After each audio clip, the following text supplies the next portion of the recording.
السلام عليكم ورحمة الله وبركاته. الحمد لله رب العالمين والصلاة والسلام على أشرف الأنبياء والمرسلين وعلى آله وأصحابه ومن تبعهم ودعا بدعوتهم إلى يوم الدين. أما بعد، أعوذ بالله من الشيطان الرجيم. بسم الله الرحمن الرحيم.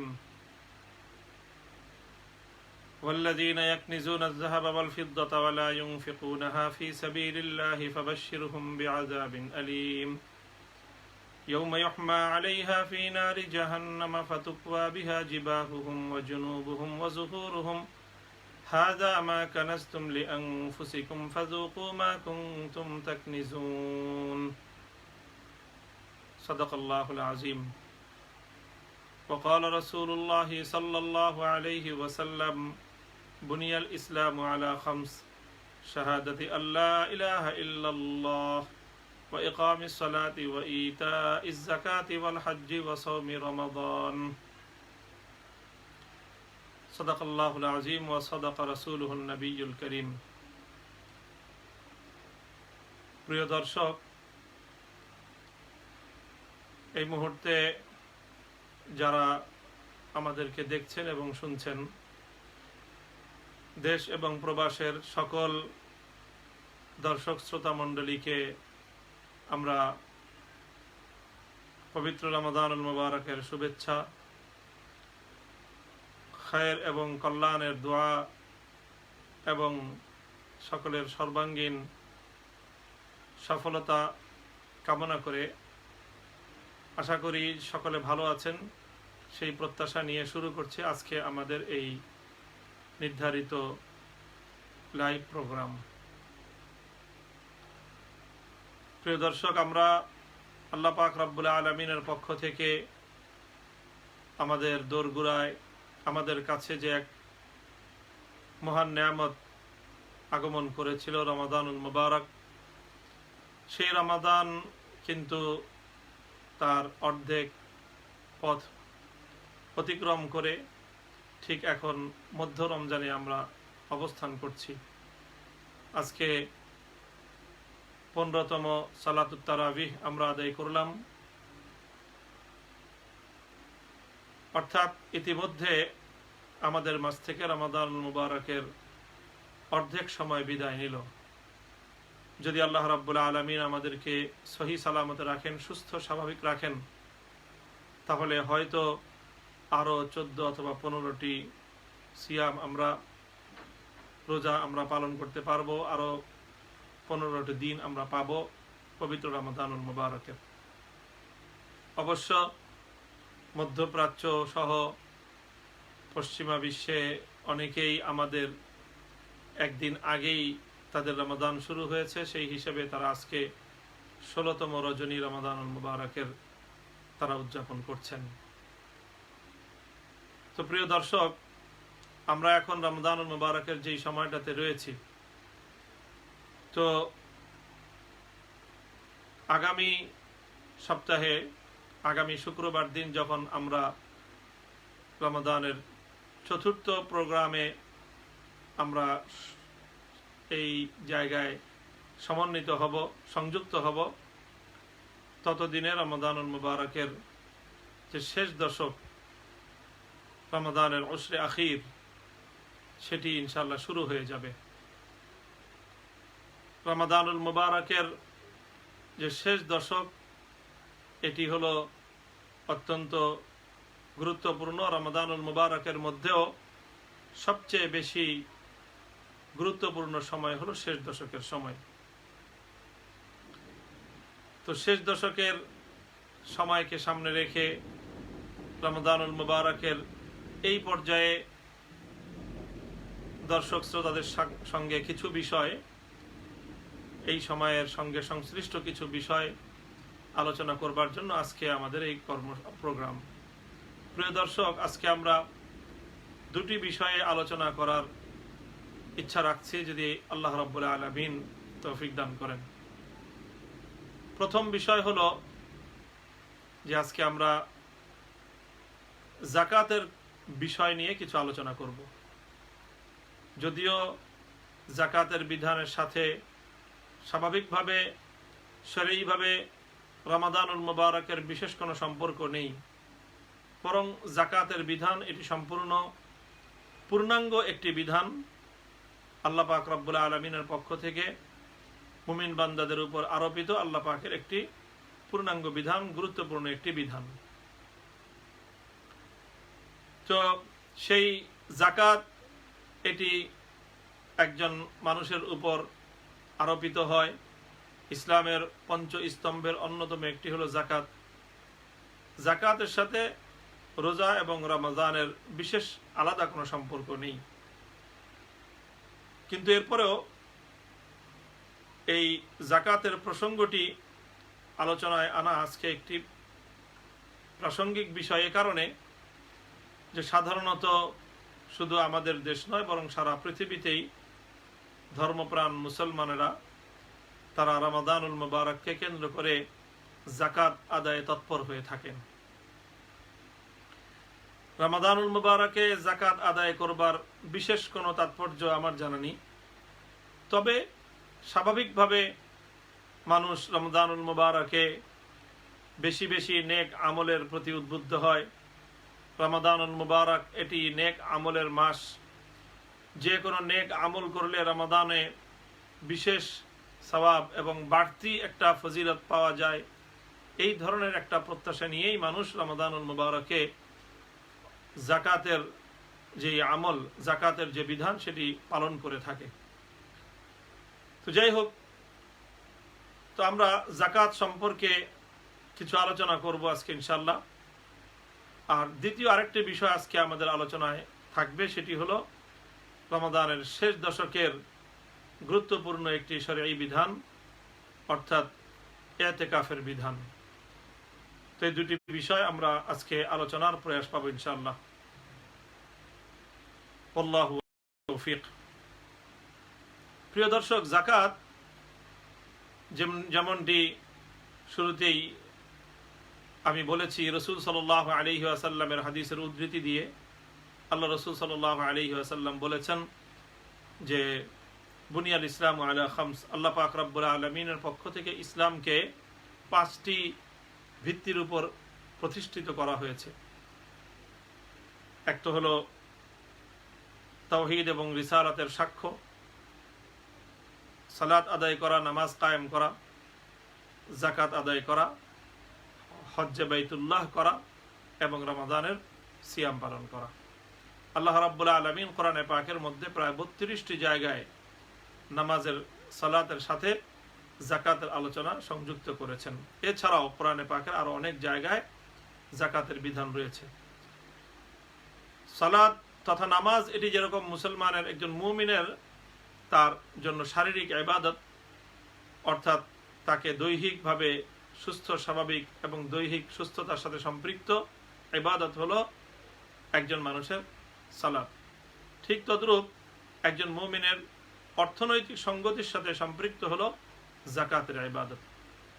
এই জন্য সালাত হলো যে ইবাদতুল বাদান, আর যাকাত হলো ইবাদতুল মাল, সম্পদের সঙ্গে সংশ্লিষ্ট ইবাদত হলো যাকাত। তো যাকাত এটি অত্যন্ত গুরুত্বপূর্ণ একটি ইবাদত। কোরআনে পাকের মধ্যে আল্লাহ পাক রব্বুল আলামিন বলেছেন যে যারা যাকাত আদায় করবে, যারা যাকাত দিবে, আল্লাহ পাক রব্বুল আলামিন এর মাধ্যমে তাদের সম্পদের মধ্যে আল্লাহ বৃদ্ধি দান করবেন, বরকত দান করবেন। কোরআনে পাকে সূরা রুমে আল্লাহ পাক কত না সুন্দর বলেছেন, ওয়ামা আতাইতুম মির রিবাল লিয়ারবু ফি আমওয়ালিন নাসি ফালা ইয়ারবু ইনদাল্লাহ ওয়ামা আতাইতুম মিন যাকাতিন তুরিদুনা ওয়াজহাল্লাহি ফাউলাইকা হুমুল মুদঈফুন।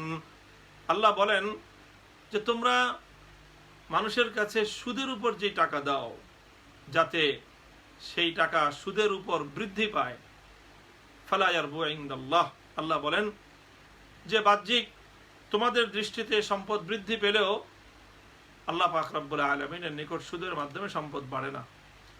আর ওয়ামা আতাইতুম মিন যাকাতিন তুরিদুনা ওয়াজহাল্লাহ, যদি তোমরা আল্লাহর সন্তুষ্টির উদ্দেশ্যে যাকাত দাও, ফাউলাইকা হুমুল মুদঈফুন, যারা যাকাত দিয়ে থাকে তারা যাকাতের মাধ্যমে তাদের নিজেদের সম্পদ বৃদ্ধি করে থাকে। যাকাত এটি অত্যন্ত মুমিনের জন্য উপকারী একটি ইবাদত। যাকাত শব্দের অর্থ, যাকাতের যে আরবি ভাষার যে শব্দগ্রাম, এটার যে আবিধানিকভাবে যাকাতের মধ্যে দুটি অর্থ নিহিত রয়েছে। এক নম্বর অর্থ হলো আন-নুমা, বৃদ্ধি পাওয়া।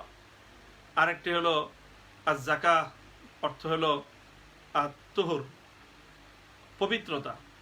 যাকাতের মধ্যে শাব্দিক অর্থের মধ্যে দুটি বিষয় রয়েছে, বৃদ্ধি পাওয়া এবং পবিত্রতা। তো মূলত আল্লাহ পাক রব্বুল আলামিন মুমিনের এই সম্পদ থেকে যাকাত আদায় করাকে যাকাতের নামের দ্বারা নামকরণ করেছেন। এর মধ্যে এই দুটি তাৎপর্যই নিহিত রয়েছে। একটা হলো যাকাতের মাধ্যমে সম্পদ বৃদ্ধি পায়।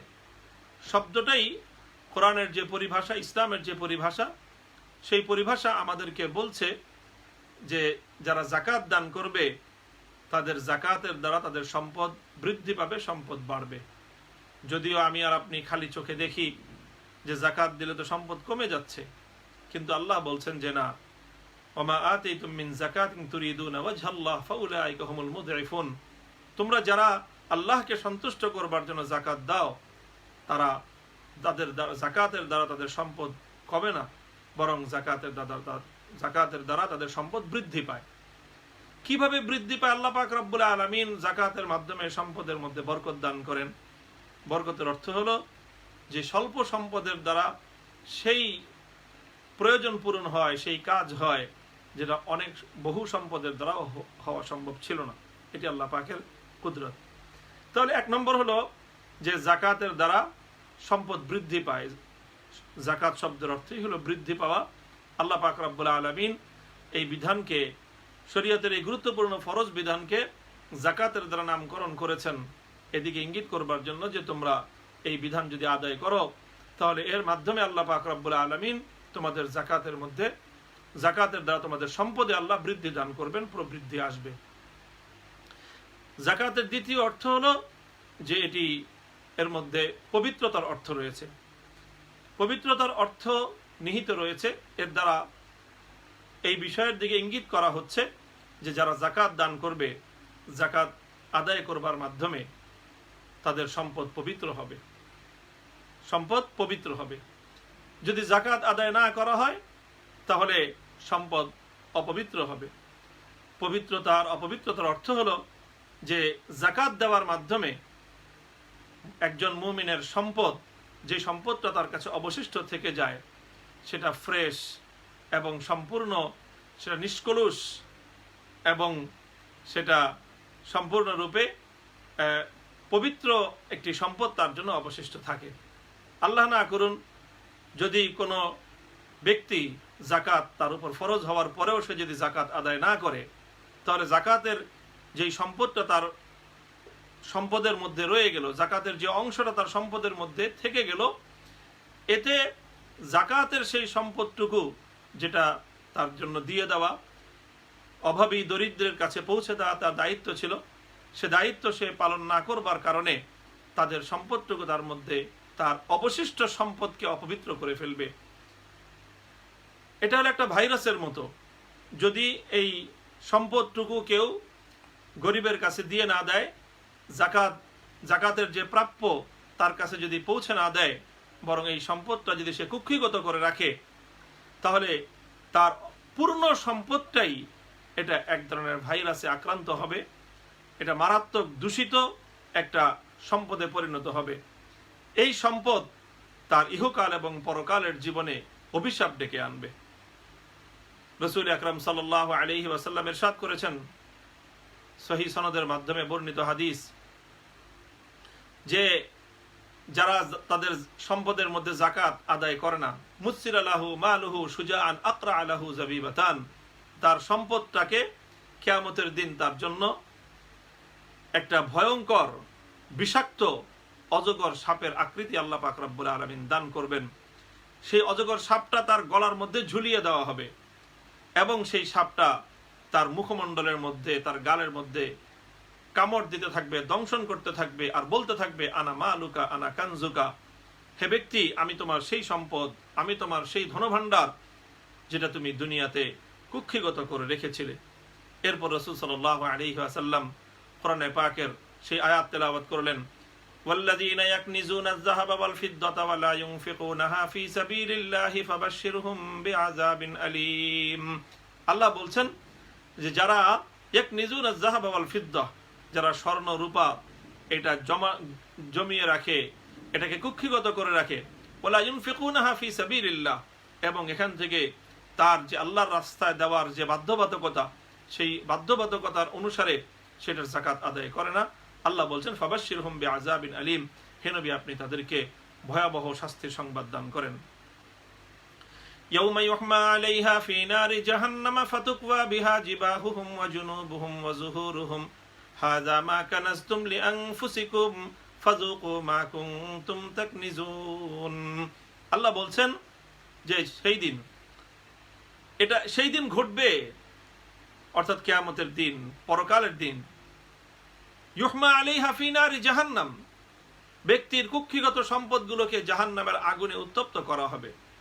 ফাতুকওয়া বিহা, অতঃপর তার ওই সম্পদ জাহান্নামের আগুনে পুড়িয়ে সেটাকে সিলগালা বানিয়ে তারপর তার দ্বারা, তার সম্পদের দ্বারা সেই বানানো সিলগালার মাধ্যমে সেই ব্যক্তির বিভিন্ন জায়গায় মোহর মারা হবে। ফাতুকওয়া বিহা জিবাহুহুম, আল্লাহ পাক রব্বুল আলামিন বলছেন তাদের কপালের মধ্যে, ফাতুকওয়া বিহা জিবাহুহুম ফাতুকওয়া ইয়াউমা ইউহমা আলাইহা ফী নারি জাহান্নাম ফাতুকওয়া বিহা জিবাহুহুম ওয়া জুনুবুহুম ওয়া যুহুরুহুম। তিন জায়গার কথা কোরআনে পাকের মধ্যে উল্লেখ করা হয়েছে। এক নম্বর হলো কপালের মধ্যে আল্লাহ রাব্বুল আলামিন সেটা দিয়ে জাহান্নামের আগুনে উত্তপ্ত করে কপালে মোহর মেরে দিবেন, তারপরে পার্শ্ব দেশে মোহর মারবেন, তারপরে পৃষ্ঠ দেশে মোহর মারবেন পিঠের উপর। কোরআনে পাকের এই আয়াতের ব্যাখ্যায় মুফাসসিরিন ইকরামগণ এটি তাৎপর্য লিখেছেন, নুকতা লিখেছেন যে তিন জায়গার কথা আল্লাহ রাব্বুল আলামিন উল্লেখ করলেন, কপাল, পার্শ্বদেশ আর হলো পৃষ্ঠদেশ। পিঠের মধ্যে যেই সম্পদের আল্লাহর পথে তার অধিকার আদায় করে, সম্পদের হক আদায় করে যাকাত প্রদান না করা হয়, আল্লাহ বলছেন যে সেই সম্পদ জাহান্নামের আগুনে প্রজ্বলিত করে সেটাকে উত্তপ্ত করে তারপর কপাল, পৃষ্ঠদেশ এবং কপাল, পার্শ্বদেশ এবং পৃষ্ঠদেশে সেটার দ্বারা মোহর মারা হবে। তো এই তিন জায়গার কথা কেন উল্লেখ করা হলো? তো এর একটি এই তাৎপর্য, এর একটি হিকমত বয়ান করা হয়েছে এমন যে যখন আসলে যারা সম্পদশালী, আল্লাহ রাব্বুল আলামিন যাদেরকে সম্পদের মালিকানা দিয়েছেন, যখন দরিদ্র মানুষ তাদের কাছে নিজেদের অধিকার চাইতে যায়, সম্পদের অধিকার চাইতে যায়, যাকাত এটা তো ধনীর সম্পদের মধ্যে গরিবের অধিকার। গরিব যখন তার অধিকার তার কাছে চাইতে যায়, বলে যে ভাই আমার যাকাতটা আমাকে দিয়ে দাও, তখন যারা যাকাত আদায় না করে তারা বখিল, ওয়াল্লাযীনা ইয়াবখালুনা বিমা আতাহুমুল্লাহু মিন ফাদলিহি, তারা আল্লাহর দেওয়া সম্পদের মধ্যে তারা কৃপণতা করে, বখিল। সেই কৃপণেরা তখন করে কি? তখন এইভাবে দরিদ্র মানুষের তার কাছে যাকাত চাওয়ার কারণে প্রথমে সে বিরক্ত হয়, এবং এই বিরক্তির কারণে তার কপালের মধ্যে একটা বিরক্তির ভাঁজ পড়ে যায়। সে কপালের চামড়া কুঁচকে তার দিকে বিরক্তির দৃষ্টিতে তাকায়। এটা হলো তার মধ্যে প্রথম প্রতিক্রিয়া হয়। দ্বিতীয় প্রতিক্রিয়া হয়, এরপরেও যদি বলতে থাকে যে ভাইয়া আমাকে যাকাত দেন, বাবা আমাকে যাকাত দেন, আম্মাকেও যাকাত দেন, এরকম যখন চাইতে থাকে দরিদ্র, তো প্রথমে বিরক্ত হয়, কপালে ভাঁজ পড়ে যায়। এরপরে যদি চাইতে থাকে তখন সেদিক থেকে ঘুরে যায়, ঘুরে গিয়ে সে তার দিকে পৃষ্ঠদেশ দিয়ে সে অন্যদিকে ঘুরে বসে থাকে বা অন্যদিকে ঘুরে দাঁড়িয়ে থাকে। এরপরেও যদি চাইতে থাকে তখন তার মধ্যে চূড়ান্ত বিরক্তির প্রকাশ ঘটে হলো এই যে সে তার দিকে পৃষ্ঠদেশ দিয়ে পিঠ দেখিয়ে সে অন্যদিকে ঘুরে চলে যায়, গরিবের অধিকার তাকে দেয় না। তো এই যে কপালে বিরক্তির ভাঁজ পড়লো, তারপর তার থেকে ঘুরে অন্যদিকে ফিরে তাকালো, তারপরে বিরক্তির শেষ মাত্রায় এসে তার দিকে পিঠ দিয়ে চলে গেল, আল্লাহ পাক রব্বুল আলামিন কিয়ামতের দিন এই আচরণগুলোর প্রতিটির প্রতিদান এভাবেই দিবেন যেই সম্পদের ভালোবাসায়, যেই সম্পদের লালসায় যেই সম্পদের আকর্ষণে তুমি দরিদ্রকে উপেক্ষা করেছো, অবহেলা করেছো, তার প্রাপ্যতাকে বুঝিয়ে দাওনি, তোমার কপালে ভাঁজ পড়েছিল, আমি আল্লাহ রাব্বুল আলামিন আজকে তোমার সেই কুক্ষিগত করা তোমার ভালোবাসার সেই সম্পদ দিয়ে তোমার কপালের মধ্যে জাহান্নামের আগুনের সিলমোহর মেরে দেব, তোমার পৃষ্ঠদেশের সিলমোহর মেরে দিব। তুমি তার যাকে দেখে তুমি ঘুরে দাঁড়িয়েছিলে, তোমার পার্শ্ব দেশে আমি মোহর মেরে দেব। নাউযুবিল্লাহি মিন যালিকা ওয়া ইয়াযু বিল্লাহ। আল্লাহ পাক রব্বুল আলামিন আমাদের সকলকে এই ধরনের পরিণাম থেকে হেফাজত করেন। প্রিয় দর্শক, বলছিলাম তাহলে যাকাত যদি না দেওয়া হয় তাহলে এই হলো পরকালীন তার পরিণাম। আর ইহকালীন পরিণামও হলো এটা যে যাকাত যদি আদায় না করা হয়, যাকাতের সম্পদগুলো যদি তার কাছ থেকে তার সম্পদ থেকে যদি যাকাতের অংশটুকু এটাকে যদি মুক্ত না করা হয়, এটাকে যদি গরিবকে দিয়ে না দেওয়া হয়, বরং গরিবের এই সম্পদটুকু যদি ধনীর সম্পদের মধ্যে থেকে যায়, তাহলে ওই সম্পদটুকু এটা একটা দূষিত জার্ম হিসাবে তার সম্পদের মধ্যে অবস্থান করে এবং পূর্ণ সম্পদটাকেই এটাকে দূষিত করে দেয়।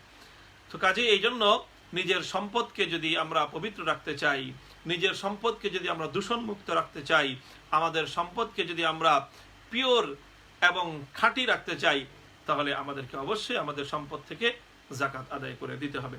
আল্লাহ রাব্বুল আলামিন আমাদের সকলকে এভাবে যাকাত আদায় করবার এবং যাকাতের বিধান পালন করার তৌফিক দান করেন। প্রিয় দর্শক, যাকাত এর মৌলিক যে গুরুত্ব তাৎপর্য সম্পর্কে আমরা কিছু কথা আলোচনা করলাম।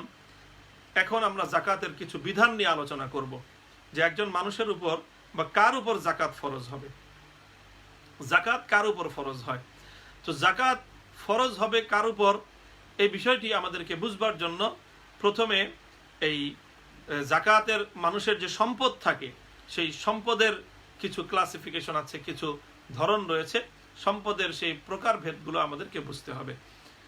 তো একজন মুমিন, একজন বালেগ মানে সাবালক, বয়প্রাপ্ত, যাকে শরীয়তের পরিভাষায় বালেগ বলা হয়, তো এই ধরনের বালেগ ব্যক্তি যখন তার মালিকানায় কিছু সম্পদ অর্জন করবে, কিছু সম্পদ বলতে শরীয়তের মধ্যে 4 ক্যাটাগরির সম্পদকে এখানে অন্তর্ভুক্ত করা হয়েছে। প্রথম সম্পদ হলো তার কাছে যদি স্বর্ণ রূপা থাকে, স্বর্ণ এবং রূপা, এটা হলো 1 নম্বর। দ্বিতীয় হলো যদি নগদ ক্যাশ বা ক্যাপিটাল, নগদ ক্যাশ যদি থাকে, নগদ ক্যাশ সেটা নিজের হাতে টাকা থাকুক অথবা ব্যাংকে ডিপোজিট থাকুক অথবা কোনো বন্ডস ক্রয় করা থাকুক, যেই বন্ডসের বিপরীতে ক্যাশ রয়েছে। তো এইভাবে দ্বিতীয় আইটেম হলো যে তার কাছে যদি নগদ ক্যাশ থাকে।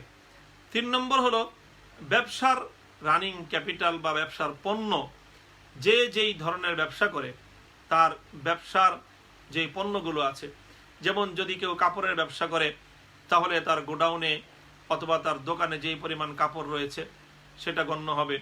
কেউ যদি পুস্তক ব্যবসায়ী হয় তাহলে তার দোকানে গোডাউনে সব যাবতীয় মিলিয়ে তার যে পুস্তক রয়েছে, যে আইটেমের ব্যবসা করে, এমনকি কেউ যদি কনফেকশনারি আইটেমের ব্যবসা যদি কারো থেকে থাকে, কারো মুদি আইটেমের ব্যবসা থেকে থাকে, কারো খাদ্যদ্রব্যের আইটেমের ব্যবসা থেকে থাকে, তাহলে তার দোকান গোডাউন সবকিছু মিলিয়ে তার যে ব্যবসার যে পণ্যটা তার কাছে রয়েছে, যেটা সে মানুষের কাছে বিক্রি করবার উদ্দেশ্যে সংগ্রহ করেছে, এটা গণ্য হবে। এমনকি কেউ যদি, যারা নাকি ডেভেলপার, ফ্ল্যাট বানায়, ফ্ল্যাট তৈরি করে অথবা ফ্ল্যাট কিনে মানুষের কাছে বিক্রি করবার জন্য, সেটাও ব্যবসার রানিং ক্যাপিটাল বা পণ্য হিসাবে গণ্য হবে।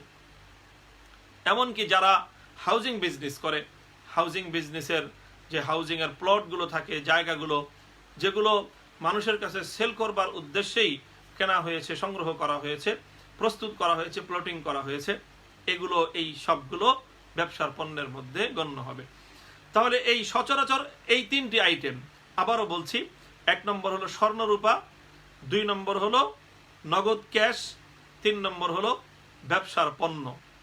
ব্যবসার পণ্য বলতে সরাসরি যেই পণ্যগুলো বিক্রয় করবার জন্য, একটা হয় ব্যবসায়ী, একজন ব্যবসায়ী শোরুম বানিয়েছে, তার শোরুমের মধ্যে অনেক ডেকোরেশনের খরচ আছে, তো তার ডেকোরেশনের যেই খরচ, এটা কিন্তু ব্যবসার পণ্য নয়, এটা তো হলো, এটা সে তৈরি করেছে আসবাবপত্র, কিন্তু সেই শোরুমের সেই তৈরি করা বিশাল যে তার এই ডেকোরেশন, সেই ডেকোরেশনের বিভিন্ন আসবাবপত্রের মধ্যে যে পণ্যগুলো সরাসরি বিক্রয় করবার জন্য যেগুলো সংগ্রহ করা হয়ে থাকে, সেগুলো হলো ব্যবসার পণ্য হিসেবে গণ্য হবে।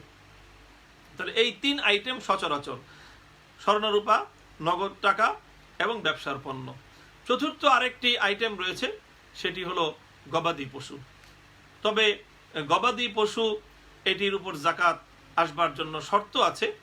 গবাদি পশু বলতে মানুষের গৃহপালিত যে সকল পশু রয়েছে, যেমন উট, তারপরে এই গরু, মহিষ, আর হলো যে ভেড়া, বকরি, দুম্বা, ছাগল, এগুলো। এই 3 ধরনের গবাদি পশু মানুষ প্রতিপালন করে থাকে।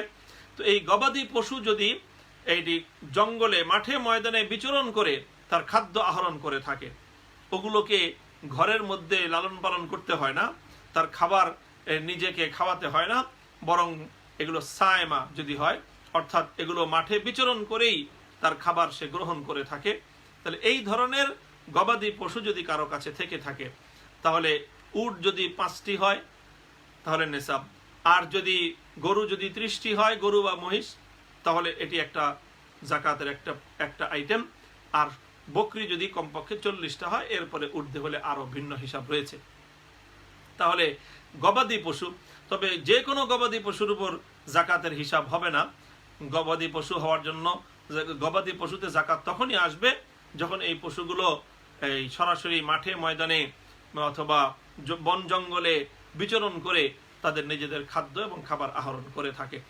আর যদি ওগুলোকে খাদ্য খাওয়াতে হয়, নিজে পয়সা দিয়ে কিনে খাবার খাওয়াতে হয়, ঘরে লালন পালন করতে হয় গোয়াল ঘরে রেখে, তাহলে সেই গবাদি পশু সেগুলো জাকাতের অন্তর্ভুক্ত হবে না।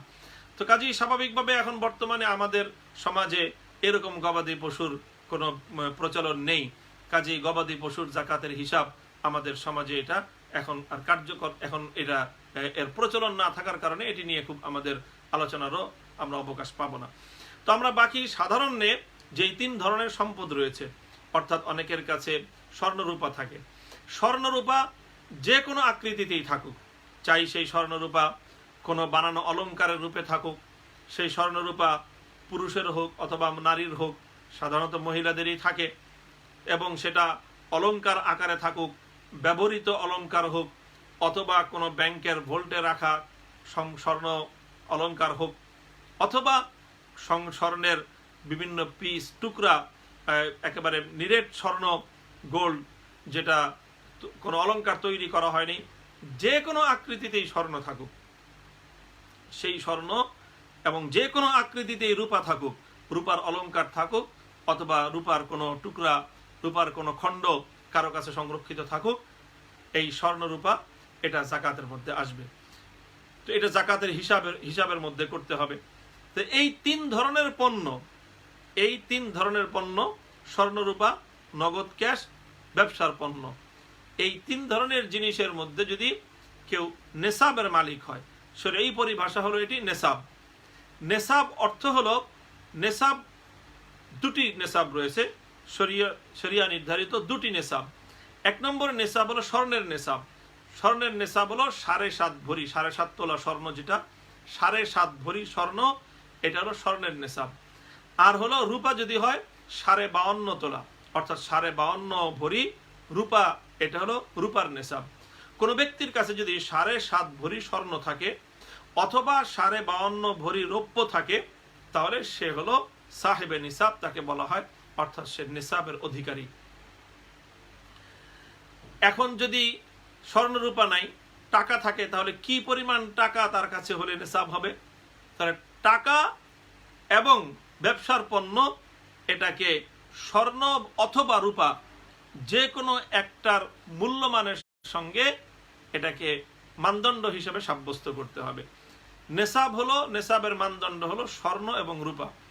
তো 7.5 ভরি স্বর্ণের যেটা বাজার দর হয়, বর্তমানে বিভিন্ন ক্যারেটের স্বর্ণ হয়, আমাদের দেশে প্রচলিত 18, 20 এবং 22 ক্যারেট হয়, 24 ক্যারেটের স্বর্ণ আছে। 24 ক্যারেটের স্বর্ণ বর্তমান বাজার দরে 54,000 প্লাস, আর 22 ক্যারেট ইত্যাদি, আর সনাতন যে স্বর্ণ ইত্যাদি, এগুলো 50,000 প্লাস এটা হলো বর্তমান বাজার মূল্য। তো যদি আমরা 50,000 ধরে নেই, তাহলে 50,000 ধরলে তাহলে 7 ভরি স্বর্ণের মূল্য আসবে 3.5 লক্ষ টাকা, আর আধা ভরি স্বর্ণ আসবে হলো আরো 25,000 টাকা। সে হিসেবে 4.25 লক্ষ টাকা এটা হলো স্বর্ণের মূল্যের নেশাব। আর যদি রৌপ্যের মূল্য হয়, তাহলে রৌপ্যের দাম বর্তমান বাজারে খুবই কম, 500 টাকারও কম, 494 টাকা মনে হয় রূপার মূল্য। সেই হিসাবে 52.5 ভরি রূপার মূল্য আসবে এই 25-26,000 টাকা। তো শরীয়তের বিধান হলো যে যদি তুমি স্বর্ণের অথবা রূপার যে কোনো একটির মূল্যমানে তোমার নগদ ক্যাশ এবং তোমার যে ব্যবসার পণ্য সেটিকে গণ্য করতে হবে। তাহলে এখন আমরা যদি স্বর্ণের মূল্যের সাথে হিসাব করি, তাহলে 4.25 লক্ষ টাকা হলো স্বর্ণের দাম হিসাবে নেশাব। আর যদি রূপার মূল্যে হিসাব করি, তাহলে 25-26,000 টাকা এটা হলো বর্তমানে নেশাব। শরীয়তের বিধান হলো যেই নেশাব ধরলে দরিদ্র মানুষের কল্যাণ হয় সেটাই নেশাব ধরতে হবে। সেই হিসাবে উলামায়ে কেরামের ফতোয়া সেটি হলো যে রূপার মূল্যে ধর্তব্য হবে। কাজেই কারো কাছে যদি নগদ ক্যাশ এবং ব্যবসার পণ্য বা 52.5 ভরি রূপার মূল্যের সমপরিমাণ হয়ে যায়, সেটা অল্প, খুব বড় কোনো অঙ্ক নয়, বড় বিশাল কোনো অ্যামাউন্ট নয়, 25-26,000 টাকা যদি থাকে, এই টাকাটা এটা তার একান্ত রানিং খরচের চেয়ে অতিরিক্ত, অর্থাৎ 2-1 দিনের যে বাজার সদাই যেগুলো তার নিত্য প্রয়োজনীয় প্রয়োজন, সেই প্রয়োজনের অতিরিক্ত এই সম্পদ যদি কারো কাছে থাকে, তাহলে সে হলো নেশাবের মালিক।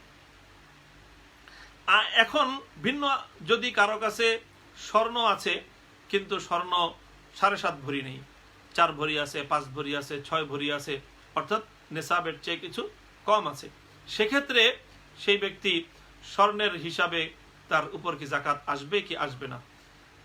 তো স্বর্ণ যদি কারো কাছে থাকে, আদার্স অন্য কোনো সম্পদ যদি তার কাছে, যেই 3 আইটেম বর্ণনা করা হলো এগুলোর অন্য কোনোটা যদি তার কাছে না থাকে, অর্থাৎ হতে পারে এটা সাধারণত কোনো মহিলা মানুষের ক্ষেত্রে যে শুধুমাত্র তার কাছে কিছু গোল্ড আছে, কিছু অলংকার আছে, অর্নামেন্ট আছে, আর কিছুই তার কাছে নেই, 5 ভরি 6 ভরি স্বর্ণ তার কাছে আছে, 3 ভরি 4 ভরি স্বর্ণ তার কাছে আছে।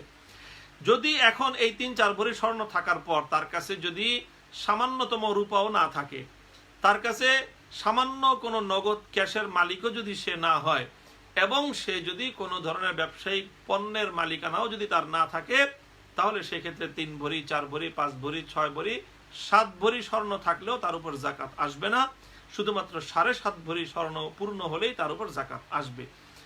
কিন্তু কারো কাছে যদি এমন হয় যে 3 ভরি স্বর্ণ আছে, 1 ভরি রৌপ্য আছে, 3 ভরি স্বর্ণ আছে, 2,000 টাকা আছে, 4 ভরি স্বর্ণ আছে, আবার ব্যবসার কিছু পণ্য তার আছে, ছোট একটা দোকান আছে, সেই দোকানে কিছু পণ্য আছে, তাহলে তখন সব সম্পদ এটার মূল্যমান নির্ধারণ করতে হবে। তখন দেখা যাবে 2 ভরি স্বর্ণ যদি থাকে 1 লক্ষ টাকা, আর নগদ ক্যাশ 5,000 আছে, অথবা তার কাছে 1 ভরি রূপা আছে, তাহলে তার সে 1,05,000 টাকার মালিক। 5,000 টাকা থাকলে 1,05,000 টাকার সে মালিক। ব্যবসার পণ্য 2-4 হাজার টাকার থাকলেও তখন আর স্বর্ণের নেশাব হিসাব হবে না, তখন স্বর্ণের মূল্যমানটাকে স্বর্ণের মূল্য নির্ধারণ করে এটাকে রূপার হিসাবে 52.5 ভরি রূপার মূল্যের চেয়ে এটা বেশি হয়ে গেল, এই জন্য সে তখন সাহেবে নিসাব। প্রিয় দর্শক, এই হলো সাহেবে নিসাব। যদি কেউ নিসাবের মালিক হয়, তো শরীয়তের বিধান হলো একজন ব্যক্তি জীবনে প্রথমবারের মতো যখন সে এই নিসাবের মালিক হবে, জীবনে প্রথমবারের মতো একজন মুমিন ব্যক্তি যখন সে এই নিসাবের মালিক হবে, অর্থাৎ 52.5 ভরি রূপা, 7.5 ভরি স্বর্ণ, অথবা এর যে কোনো একটার মূল্যের, আমরা এখানে যে কোনো একটা বলতে স্বাভাবিকভাবে রূপার মূল্য কম হওয়ার কারণে আমরা রূপারটাই ধরে নিই, যে 52.5 ভরি রূপার মূল্যের, অর্থাৎ বর্তমান বাজার দরে 25-26 হাজার টাকার যদি কারো কাছে ক্যাশ থাকে অথবা ব্যবসার পণ্য অধিকারী হয়ে যায় কেউ, তাহলে সে হলো নেশাবের মালিক হয়ে গেল।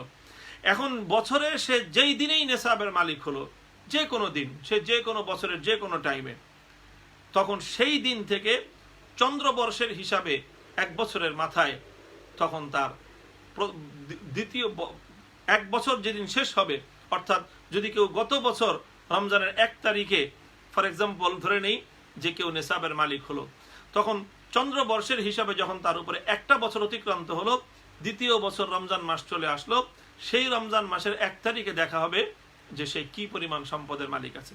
যদি দ্বিতীয় বছর রমজান মাসের 1 তারিখে সে যদি নেশাবের মালিক থেকে থাকে, তাহলে এখন তাকে জাকাত আদায় করতে হবে। মধ্যখানে তার সম্পদ কমেছিল বেড়েছিল সেটার ধর্তব্য হবে না, বরং বছরের মাথায় গিয়ে সে কি পরিমাণ সম্পদের মালিক সেটাই শরীয়তের কাছে গণ্য হবে এবং সেটাই ক্যালকুলেট করতে হবে। প্রিয় দর্শক, সাধারণত আমরা এত খুঁটিনাটি হিসাব সাধারণত সংরক্ষণ করি না যে কে বছরের কোন দিন নেশাবের মালিক হলো।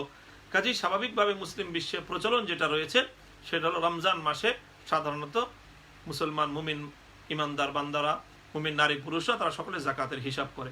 এটা একটা হতে পারে আমরা পয়লা রমজান ধরে নেই যে রমজান মাসের 1ম তারিখ আমরা যেই পরিমাণ সম্পদের মালিক আমরা পয়লা রমজানে আমাদের সম্পদগুলো ক্যালকুলেশন করব।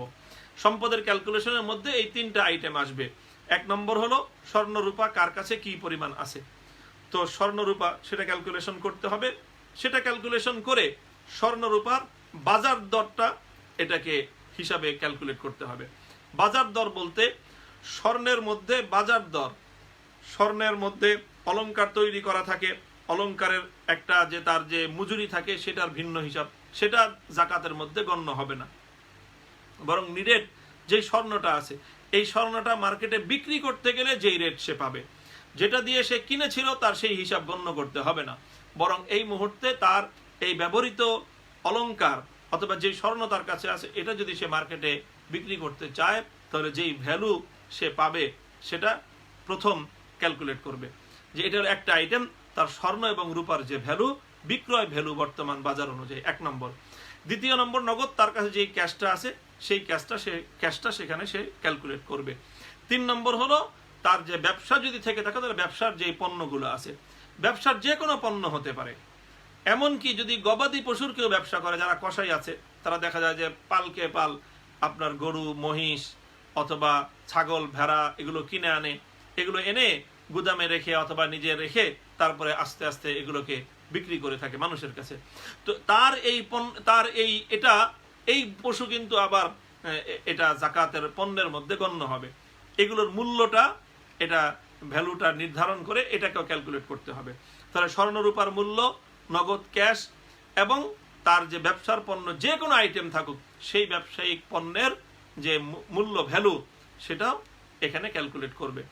এই 3টা জিনিস ক্যালকুলেট করবার পর এবার আরো 2টো জিনিস সেইটার সঙ্গে এটাকে সে আরো 2টা জিনিসের সে হিসাব করবে। একটা হলো যে তার কোনো ঋণ আছে কিনা, অর্থাৎ সে কারো কাছে ঋণগ্রস্ত কিনা, যে কেউ তার কাছে কোনো টাকা পয়সা দাইন পায়, তাহলে যদি ঋণ থেকে থাকে তাহলে সেই ঋণের যে অ্যামাউন্ট সেটা মাইনাস করবে, এটা মাইনাস হবে। আর যদি সে কারো কাছে পাওনা থাকে, কারো কাছে দাইন ঋণ তার পাওনা রয়েছে, তাহলে সেটাকে প্লাস করতে হবে, সেটা যোগ করতে হবে। এভাবে নিজের স্বর্ণরূপা, তারপরে নিজের নগদ ক্যাশ ব্যাংক ব্যালেন্স, তারপরে নিজের ব্যবসায়িক পণ্য, এই 3টা হিসাব করার পর নিজের পাওনাটাকে প্লাস যোগ করতে হবে আর নিজের ঋণটাকে মাইনাস তথা বিয়োগ করতে হবে। করার পরে এখন যেই সম্পদটা তার টোটাল যেই সম্পদ তার দাঁড়াবে, যদি এই সম্পদটা বর্তমান বাজার দরে 52.5 ভরি রূপার চেয়ে বেশি হয় এবং সেটা খুবই মামুলি সম্পদ, সেটা এই 25-26 হাজার টাকার বেশি যদি হয়ে যায় তাহলে ওই ব্যক্তিকে জাকাত আদায় করতে হবে। জাকাত অর্থ হলো 40 ভাগের 1 ভাগ, 2.5%, শতকরা 2.5%, 40 ভাগের 1 ভাগ, 40,000-এ 1,000, 1 লাখে 2,500, এই হিসাবে এটা তার জাকাত বের করতে হবে, জাকাত দান করতে হবে। এই সম্পদটা ওয়াফি আমওয়ালিহিম হাক্কুল লিসাইলি ওয়াল মাহরুম, প্রত্যেক ব্যক্তি যে সাহেবে নিসাব, যে নিসাবের মালিক, তার সম্পদের মধ্যে 2.5%-এর মালিক আসলে সে নয়, বরং 2.5%-এর সে শুধুমাত্র সংরক্ষক। সে 97.5% সম্পদের সে ভোক্তা, সে ভোগ করার অধিকারী। আর বাকি 2.5% সম্পদ যদিও এটা তার কাছে রয়েছে, তার অধিকারে রয়েছে, তার আয়ত্তে রয়েছে, কিন্তু এই সম্পদের মালিকানা দরিদ্রের। প্রত্যেক ব্যক্তির দায়িত্ব হলো এই পাওনা টাকা দরিদ্রের কাছে পৌঁছে দেওয়া। এটাকে আমরা জাকাত, এটা কোনো অনুদান নয়।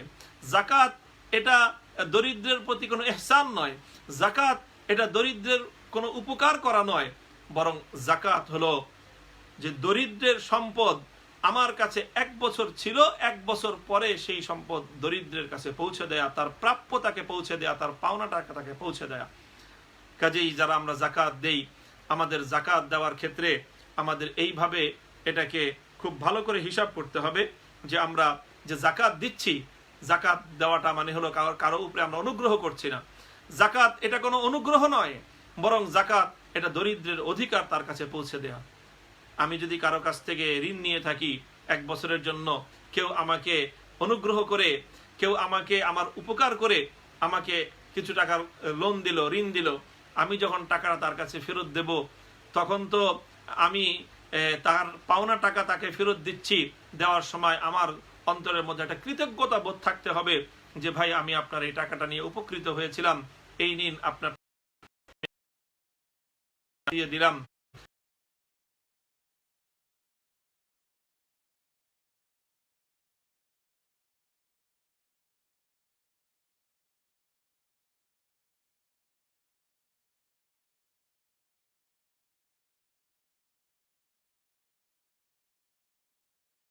পৌঁছে দেওয়া উচিত। আজকে জাকাতের নামে যে সকল প্রহসনগুলো করা হয়ে থাকে, জাকাতের নামে বিশাল বিশাল মানুষের ভিড় জমানো হয়ে থাকে, জাকাত দেওয়ার কথা বলে হাজার,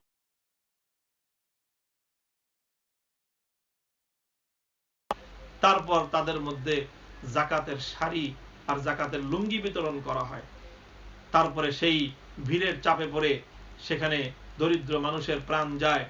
প্রায় বছরই আমাদের দেশে এই ধরনের দুঃখজনক ঘটনা সংঘটিত হয়। জাকাতের শাড়ি কিনতে গিয়ে, জাকাতের শাড়ি আনতে গিয়ে পদপিষ্ট হয়ে 2 জন, 4 জন, 5 জন, 10 জন দরিদ্র মানুষের প্রাণ যায়। কি জবাব দিবে সম্পদশালীর আল্লাহ রাব্বুল আলামিনের কাছে? জাকাত নিয়ে আমরা যারা এই প্রহসন করি, জাকাত এটা দরিদ্রকে ডেকে এনে লাইন ধরে দাঁড় করিয়ে দেওয়ার জিনিস নয়, বরং জাকাত এটা হলো দরিদ্রের দুয়ারে দুয়ারে গিয়ে ধনীদের পৌঁছে দেওয়ার, এটা হলো তাদের দায়িত্ব। কারণ এটা তার প্রাপ্য, এটা তার অধিকার। তার অধিকার তাকে আমি বিনয়ের সঙ্গে দিব। আমাদের সমাজে এক ধরনের এই কাপড় তৈরি করা হয়েছে, বিভিন্ন দোকানে সাইনবোর্ড লাগানো থাকে, এখানে জাকাতের শাড়ি পাওয়া যায়, এখানে জাকাতের লুঙ্গি পাওয়া যায়। জাকাতের শাড়ি আবার কি জিনিস, জাকাতের লুঙ্গি কি জিনিস?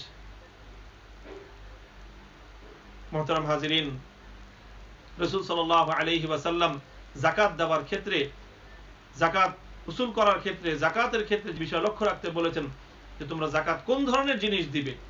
জাকাতের মধ্যে মিডল ক্লাসের, মাঝারি মানের, সর্বোচ্চ মানেরও না আবার সর্বনিম্ন মানের জিনিসও না, মাঝারি মানের জিনিস জাকাতের মধ্যে দিতেই জাকাত হিসাবে এটাকে আল্লাহ রাসূল সাল্লাল্লাহু আলাইহি ওয়াসাল্লাম প্রেফার করেছেন। কাজেই সেভাবে আমরা জাকাত আদায় করার প্রতি মনোযোগী হব। জাকাত নিয়ে এই প্রহসন এটা যেন আমাদের মধ্যে না পাওয়া যায়। জাকাত আমরা দিব, মনে করব যে আমি কারো প্রতি অনুগ্রহ করছি না, বরং তার প্রাপ্য অধিকার তার হাতে আমি পৌঁছে দিচ্ছি। কাজে এখানে বিনয়ের সঙ্গে তার অধিকারটুকু তাকে পৌঁছে দেওয়ার এই ধরনের মানসিকতা নিয়েই আমাদেরকে জাকাত আদায় করতে হবে। জাকাত সংক্রান্ত সর্বশেষ যে আলোচনাটুকু করব সেটি হলো জাকাত আমরা এই যে এইভাবে জাকাত আমরা কাকে দিব, জাকাত দিব কাকে? জাকাত যাদেরকে দেওয়া যায় তাকে বলা হয় মাসরাফ, মাসারেফে জাকাত। কোরআনে পাকের মধ্যে আল্লাহ পাক রব্বুল আলামিন উল্লেখ করেছেন, অনেকগুলো খাত রয়েছে।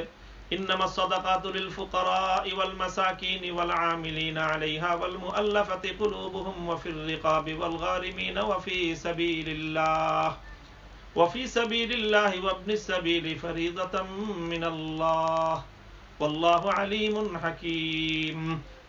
যাকাত অনেককেই দেওয়া যায়।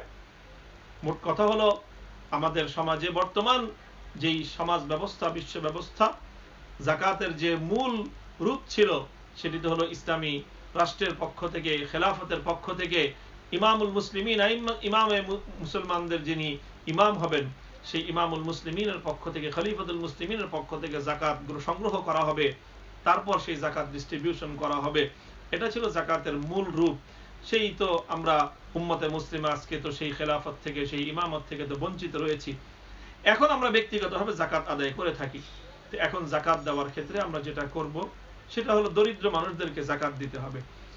দরিদ্র বলতে কি এটা বুঝতে হবে যে জাকাত আমরা দিব, জাকাত কিন্তু যথাযথ ক্ষেত্রে যথাযথ পাত্রে জাকাত দিতে হবে। জাকাত যে খাওয়ার উপযুক্ত এমন দরিদ্রকেই জাকাত দিতে হবে। ধনী সম্পদশালীকে জাকাত দিলে জাকাত আদায় হবে না।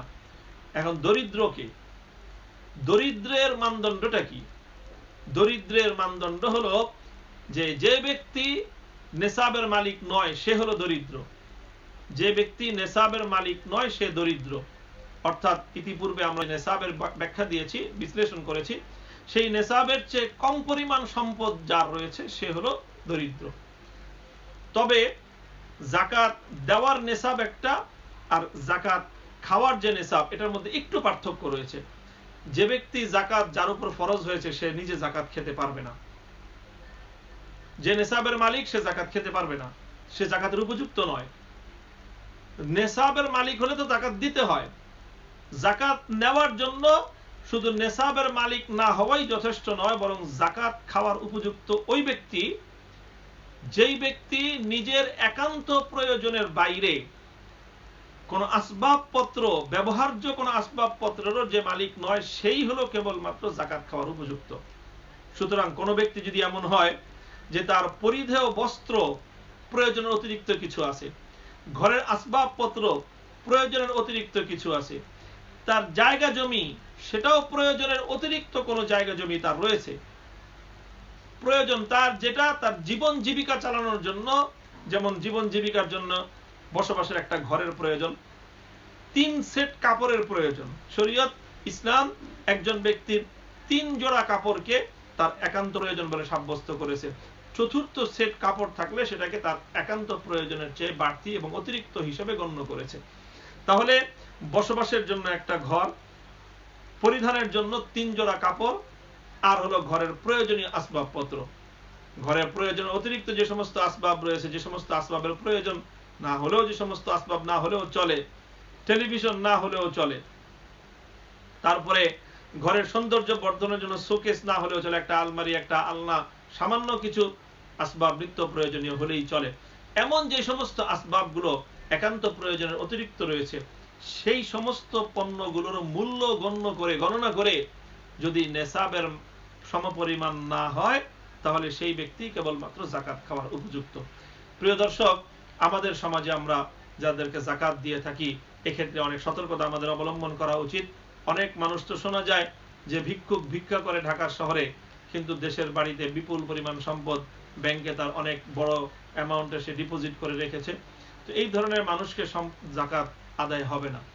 তবে হ্যাঁ, জাকাতের ক্ষেত্রে আমরা যারা জাকাত দাতা, সে যদি ভালো মোটামুটি তার যতটুকু সম্ভব যাচাই বাছাই করে একজনকে জাকাত দিয়েছে, এখন প্রকৃত পক্ষে সেই লোক যদি জাকাত খাওয়ার উপযুক্ত না হয় তাহলে যাচাই বাছাই করে দেওয়ার কারণে জাকাত দাতার জাকাত আদায় হয়ে যাবে। তবে যে জাকাত খাওয়ার উপযুক্ত না তার জন্য সেই সম্পদ ভক্ষণ করা এটি হালাল হবে না। কাজে আমরা সেদিকে লক্ষ্য রাখি যে আমরা তাদেরকে জাকাত দিব। জাকাতের সম্পদ কোনো অমুসলিমকে দেওয়া যায় না। জাকাতের সম্পদ মুসলিমকে দিতে হবে। কোনো কাদিয়ানিকেও জাকাতের সম্পদ দেওয়া যাবে না।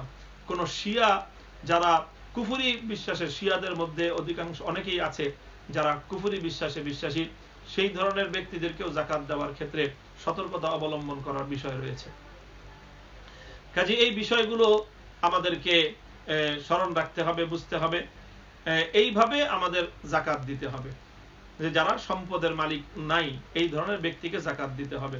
এরকম যে কোনো দরিদ্রকে জাকাত দেওয়া যায়, তবে দরিদ্রদের মধ্যে, নিকটাত্মীয়দের মধ্যে যারা দরিদ্র আছে জাকাত খাওয়ার উপযুক্ত, তারা অগ্রাধিকার পাবে, তাদেরকে সর্বাগ্রে জাকাত দেওয়া উচিত। নিকটাত্মীয়দের মধ্যে, নিকটাত্মীয় বলতে নিজেদের আত্মীয় স্বজনদেরকে জাকাত দেওয়া যায়। 3 ধরনের আত্মীয় ছাড়া নিজের যে কোনো আত্মীয়কে জাকাত দেওয়া যেতে পারে যদি সে জাকাতের মুস্তাহিক হয়ে থাকে, সে যদি মাসরাফ হয়ে থাকে। 3 ধরনের আত্মীয়কে জাকাত দেওয়া যাবে না। লক্ষ্য করি, 3 ধরনের আত্মীয়কে জাকাত দেওয়া যাবে না। এক ধরনের আত্মীয় হলো যারা নিজেদের মূল পুরুষ, মূল বলতে নিজের বাবা মা, তারপরে বাবার দিক থেকে দাদা দাদি, মায়ের দিক থেকে নানা নানি, অর্থাৎ নিজের ঊর্ধ্বতন পুরুষ এবং ঊর্ধ্বতন মাতা, এরকম তাদেরকে জাকাত দেয়া যাবে না। নিজের বাপ দাদা, দাদার বাবা, নিজের বাবা দাদি, দাদির বাবা, এরকম নিজের নানা, নিজের নানার বাবা যদি থাকে, নিজের পূর্বে যারা পূর্বপুরুষ এবং পূর্ব মাতা যারা রয়েছেন তাদেরকে জাকাত দেয়া যায় না। এক। দ্বিতীয়, নিজের অধস্তন পুরুষ এবং অধস্তন নারী যারা রয়েছে, নিজের মেয়ে, নিজের ছেলে, নিজের ছেলের ঘরের নাতি নাতকুর, নিজের মেয়ের ঘরের নাতি নাতকুর, এবং যতটা অধস্তন নারী পুরুষ হোক তাদেরকেও জাকাত দেয়া যাবে না। এটা হলো দ্বিতীয় প্রকার। 3 নম্বর, স্বামী স্ত্রী পরস্পর একে অপরকে জাকাত দিতে পারবে না। এছাড়া এই 3 আত্মীয়তা ছাড়া নিজের ভাই যদি দরিদ্র হয়ে থাকে, নিজের বোন যদি দরিদ্র হয়ে থাকে, ভাইয়ের সন্তানরা যদি দরিদ্র হয়ে থাকে, বোনের সন্তানরা যদি দরিদ্র হয়ে থাকে, নিজের মামা, নিজের খালা, নিজের চাচা, নিজের ফুফু, নিজের চাচাতো ভাই, নিজের খালাতো ভাই, এই ধরনের নিকটাত্মীয় রক্তের সম্পর্কের যারা, তারা যদি প্রকৃত অর্থেই দরিদ্র হয়ে থাকে, জাকাত ভক্ষণ করার যদি তারা মুস্তাহিক হয়ে থাকে, তাহলে এই ধরনের দরিদ্রদেরকে জাকাত দেওয়াটা এটা উত্তম। এই ধরনের আপনজনদেরকে জাকাত দেওয়ার ক্ষেত্রে এটা বলে দেওয়ার প্রয়োজন নেই যে আমি আপনাকে জাকাত দিচ্ছি। এটা জাকাত অনেক সময় অনেক মানুষ আত্মমর্যাদার কারণে জাকাত নিতে তারা রাজি হবেন না। মামাকে, নিজের চাচাকে, নিজের চাচাতো ভাইকে, এমনকি নিজের আপন ভাই অথবা বোনকে যদি জাকাত দেওয়া হয়, তাহলে তারা এটা সংকোচ বোধ করতে পারে যে জাকাত নিবে না। সেজন্য জাকাত দেওয়ার ক্ষেত্রে এটা বলে দেওয়ার প্রয়োজন নাই যে বোন বা ভাই, চাচা, মামা, আমি আপনাকে জাকাতের সম্পদ দিচ্ছি, এটা বলে দেওয়ার দরকার নেই। বরং সেই সম্পদটা যে কোনো ভাবে তাকে গিফট বলে, উপহার বলে, হাদিয়া বলে, অথবা যে কোনো পণ্য ক্রয় করে তার প্রয়োজন যেটা পূরণ হবে, কোনো কাপড় চোপড়, খাদ্য দ্রব্য ইত্যাদি কিনে সেটাও তাকে হস্তান্তর করা যেতে পারে। তবে তাকে হস্তান্তর করতে হবে, মালিকানা তাকে হস্তান্তর করতে হবে, তাহলে জাকাত আদায় হয়ে যাবে। তাহলে জাকাত দেওয়া প্রথম হলো দরিদ্র আত্মীয় স্বজনরা হলো সর্বাগ্রে তারা অধিকার রাখে। দ্বিতীয় হলো পাড়া প্রতিবেশীদের মধ্যে যদি কেউ দরিদ্র হয়ে থাকে যে জাকাতের মুস্তাহিক, তাদেরকে দেওয়া। আর এরপরে হলো যে জাকাত ব্যবস্থার উপর বর্তমান আমাদের সমাজ ব্যবস্থায় যে একটা শিক্ষা ব্যবস্থা চলছে, এমনিতে জাতীয় শিক্ষা ব্যবস্থা সরকারিভাবে সরকারি ট্যাক্সের পয়সা দিয়ে চলে। আর আমাদের দেশে বর্তমানে পাক ভারত উপমহাদেশেই কওমি মাদ্রাসা নামে একটি জাতীয় শিক্ষা ব্যবস্থা আছে। সেই শিক্ষা ব্যবস্থা আল্লাহর দেওয়া ট্যাক্সের পয়সা। একটা হলো সরকারের ট্যাক্সের পয়সায় চলে আমাদের সাধারণ শিক্ষা ব্যবস্থা, আর কওমি মাদ্রাসা শিক্ষাটা এটা সরকারি ট্যাক্সের পয়সা দিয়ে পরিচালিত হয় না, বিভিন্ন নানাবিধ এর যুক্তিসঙ্গত কারণেই। এজন্য এই কওমি মাদ্রাসাগুলোর প্রচুর পরিমাণ দরিদ্র অসহায় জাকাতের উপযুক্ত ব্যক্তিদেরকে লিল্লাহ ফান্ড থেকে তাদেরকে পরিপালন করা হয়, তাদের খাদ্য, বস্ত্র, বাসস্থানের তাদের যাবতীয় আয়োজন করা হয়, তাদের খাদ্য, তাদের প্রয়োজন পূরণের ব্যবস্থা করা হয়। এই জন্য কওমি মাদ্রাসাগুলো লিল্লাহ ফান্ড জাকাতের অন্যতম একটা উপযুক্ত খাত। কাজে এই ক্ষেত্রে আমরা এভাবে জাকাত ডিস্ট্রিবিউশন করব, আমরা জাকাত প্রদান করব। প্রত্যেক ব্যক্তি জাকাতের টাকা যেভাবে আমি দীর্ঘ আলোচনার মাধ্যমে উপস্থাপন করলাম, ক্যালকুলেশন করে করে আমরা ইনশাআল্লাহ সেভাবে জাকাত আদায় করতে আমরা সচেষ্ট হব ইনশাআল্লাহ। আল্লাহ পাক রব্বুল আলামিন আমাদের সকলকে তৌফিক দান করেন। প্রিয় দর্শক, এই ছিল আজকের আমাদের জাকাত সংক্রান্ত মৌলিক কিছু আলোকপাত। আমি আশা করি যে এই আলোচনার দ্বারা আমাদের জাকাতের অনেক বিষয়ই ইনশাআল্লাহ আমাদের সামনে পালন করার জন্য, আমল করার জন্য সহায়ক হবে। আল্লাহ সকলকে এই আমল করার তৌফিক দান করেন। আমরা লাইভের আরেকটি বিষয়, যেটি শুরুতেই বলেছিলাম যে আরেকটি বিষয় আমরা আলোচনা করব, খুব দীর্ঘ আলোচনা করার আর অবকাশ হয়তো আমরা পাবো না, আমাদের দীর্ঘ সময় হয়ে গিয়েছে। আজকের লাইভ প্রোগ্রামের দ্বিতীয় বিষয়টি অনেকটা সংক্ষিপ্ত আকারেই আমরা বলবো। যেহেতু আজকে জুমা, আবার ইনশাআল্লাহ আমাদের লাইভ পরবর্তী আলোচনা যেটি আগামী শুক্রবার আসতে আসতে ইনশাআল্লাহ রমজানের শেষ দশক শুরু হয়ে যাবে। প্রিয় দর্শক, রমজানের পূর্ণ সময়টাকে আল্লাহ পাক রব্বুল আলামিন এমন ভাবে বিন্যস্ত করেছেন, এই পূর্ণ রমজানের মধ্যে একটা গোল্ডেন মোমেন্ট রয়েছে, একটা গুরুত্বপূর্ণ সময় রয়েছে। গুরুত্বপূর্ণ সময়টা হলো লাইলাতুল কদর। আল্লাহ পাক রব্বুল আলামিন এই পূর্ণ রমজানের মধ্যে লাইলাতুল কদরকে অনেক অনেক বেশি সম্মানিত করেছেন, অনেক বেশি মহিমান্বিত করেছেন। লাইলাতুল কদরটা হলো পূর্ণ রমজানের মধ্যে, পূর্ণ রমজানই মহামূল্যবান, পূর্ণ রমজানই ইবাদতের মৌসুম, পূর্ণ রমজানই আল্লাহ পাক রব্বুল আলামিনের রহমত, মাগফিরাত এবং নাজাতের সময়। কিন্তু এর মধ্যেও লাইলাতুল কদরটা হলো অতিরিক্ত মূল্যবান। এটাকে আমরা দৃষ্টান্তের মাধ্যমে বলতে পারি, যেমন একটি গোল্ড, এটি স্বর্ণের একটা চেন, স্বর্ণের একটা হার, এটা গলায় পরিধান করা হবে। খুব দৃষ্টিনন্দন মূল্যবান স্বর্ণের একটা হারের মধ্যখানে যদি একটা হীরকখণ্ড থাকে, হীরার যদি একটা লকেট থাকে, তাহলে স্বর্ণের একটা হারের মধ্যখানে একটা হীরার লকেট যেই মর্যাদা রাখে, পূর্ণ রমজান এটা এই পূর্ণ স্বর্ণালী সময়ের মধ্যখানে লাইলাতুল কদরটা হলো সেরকম মহামূল্যবান। লাইলাতুল কদর আল্লাহ পাক রব্বুল আলামিন উম্মতে মুহাম্মাদিয়ার জন্য এটাকে সহজ করে আল্লাহ স্পেসিফিক ভাবে এটাকে জানিয়ে দিয়েছেন যে এটা রমজানুল মুবারকের শেষ দশকের মধ্যে রয়েছে, শেষ দশকের এবং সেটা বেজর রাত্রিগুলোর মধ্যে থাকার সম্ভাবনাই প্রবল। 21, 23, 25, 27 এবং 29তম রাত, এই 5টি রাতের যে কোনো একটি রাত্রিতেই লাইলাতুল কদর থাকার সম্ভাবনা প্রবল রয়েছে। তো লাইলাতুল কদর শেষ দশকে রয়েছে। লাইলাতুল কদরটাকে যদি কেউ পরিপূর্ণভাবে ইবাদতের মধ্যে উদযাপন করতে চায়, তাহলে তার উপায় হলো শেষ দশকে ইতিকাফ করা। ইতিকাফ অর্থ হলো যে পুরুষের জন্য মসজিদের মধ্যে অবস্থান করা। ইতিকাফ 3 রকম হয়ে থাকে। একটা হলো ওয়াজিব ইতিকাফ, আর একটা সুন্নতে মুআক্কাদা ইতিকাফ, আর একটা নফল ইতিকাফ। ওয়াজিব ইতিকাফ হলো যদি কোনো ব্যক্তি এমন কোনো কারণে মান্যত করে, যে এরকম করে যে এরকম অমুক কাজটা যদি আমার হয়, তাহলে নাযারতু আলাল্লাহ, আমি এরকম মান্যত করলাম যে আমি ইতিকাফ করব, তাহলে সেই ইতিকাফ করা তার জন্য ওয়াজিব হয়ে যায়। আর এরকম মান্যত না করলে তাহলে দ্বিতীয় প্রকার ইতিকাফ হলো সুন্নতে মুআক্কাদা। সুন্নতে মুআক্কাদা হলো রমজানের শেষ দশকের 10 দিন অথবা 9 দিন। 29 রমজান হলে 9 দিন, আর 30 রমজান হলে 10 দিন। এই 20 তারিখ গুরুবে শামসের 19 রমজানের এই সূর্যাস্তের পর থেকেই একেবারে ঈদের চাঁদ ওঠা পর্যন্ত এই পূর্ণ সময়টা এটা ইতিকাফ করা সুন্নতে মুআক্কাদা আলাল কিফায়া। সুন্নতে মুআক্কাদা আলাল কিফায়া হলো যে সুন্নতে মুআক্কাদা এবং কিফায়া দুটি বিষয় এখানে। যে সুন্নতে মুআক্কাদা কিফায়া হলো যে যদি একান্ত প্রয়োজন ছাড়া ছেড়ে দেওয়া হয়, তাহলে এটা শরীয়তের দৃষ্টিতে এটা একটা এমন একটা কাজ হবে, নিন্দনীয় কাজ হবে, শরীয়তের দৃষ্টিতে এটি নিন্দনীয় কাজ হবে এবং গুনাহ হবে। এটা হলো সুন্নতে মুআক্কাদা। সুন্নতে মুআক্কাদা একান্ত কোনো ওজর ছাড়া এটা পরিত্যাগ করা যায় না, পরিত্যাগ করলে গুনাহ হয়। এই হলো মুআক্কাদা। আর কিফায়া মানে হলো প্রত্যেক জনবসতি, প্রত্যেক এলাকার কিছু মানুষ যদি এই সুন্নতটা আদায় করে, তাহলে অন্য সকলের দায়িত্ব আদায় হয়ে যাবে, অন্যরা আর গুনাহগার হবে না। প্রত্যেক মসজিদে অন্তত একজন যদি হয়, এটা চাই, প্রত্যেক মসজিদে অন্তত একজন হওয়া চাই। অন্তত প্রত্যেক মসজিদে যদি না পাওয়া যায়, তাহলে জনপদে প্রত্যেক মহল্লায় অন্তত যদি একজনও যদি সুন্নতে মুআক্কাদা ইতিকাফ আদায় করে, তাহলে ইতিকাফ এটা পালন হয়ে যাবে।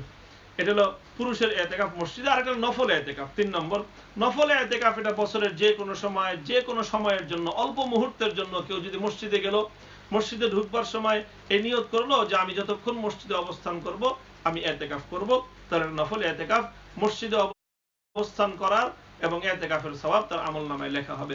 সে নামাজ পড়তে গেল অথবা মসজিদে অন্য কোনো কাজে, তালিমের জন্য, তেলাওয়াতের জন্য, জিকিরের জন্য গেল, কিন্তু মসজিদে সেই অবস্থানকালীন সময়টুকু যদি সে ইতিকাফের নিয়ত করে নেয়, তাহলে তার এটি নফল ইতিকাফ হবে। প্রিয় দর্শক, এই ইতিকাফ 3 প্রকার।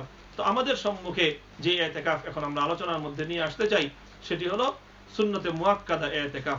রাসূল সাল্লাল্লাহু আলাইহি ওয়াসাল্লাম ইতিকাফ করেছেন। মদিনায় হিজরত করার পরে আল্লাহর নবী প্রতি বছরই ইতিকাফ করেছেন। আল্লাহর নবীর প্রথম ইতিকাফ যেটা ছিল মূলত লাইলাতুল কদরের সন্ধানে। আল্লাহর নবী রমজানের 10 দিন করে ইতিকাফ করেছেন। 10 দিন ইতিকাফ করেছেন। আল্লাহর নবী জানতে পেরেছেন যে লাইলাতুল কদর যায়নি, সামনে রয়েছে। এভাবে 10 করে পূর্ণ রমাদানুল মুবারক আল্লাহর নবী 1 বছর, পূর্ণ 1 মাস ইতিকাফ করেছেন। কেন? লাইলাতুল কদরের সন্ধানে। যে লাইলাতুল কদরটা রমজানে আছে, কোন সময় আছে এটা জানা ছিল না। এই জন্য সেই লাইলাতুল কদরের সন্ধানে আল্লাহর নবী পূর্ণ রমাদানুল মুবারক আল্লাহর নবী ইতিকাফ করেছেন।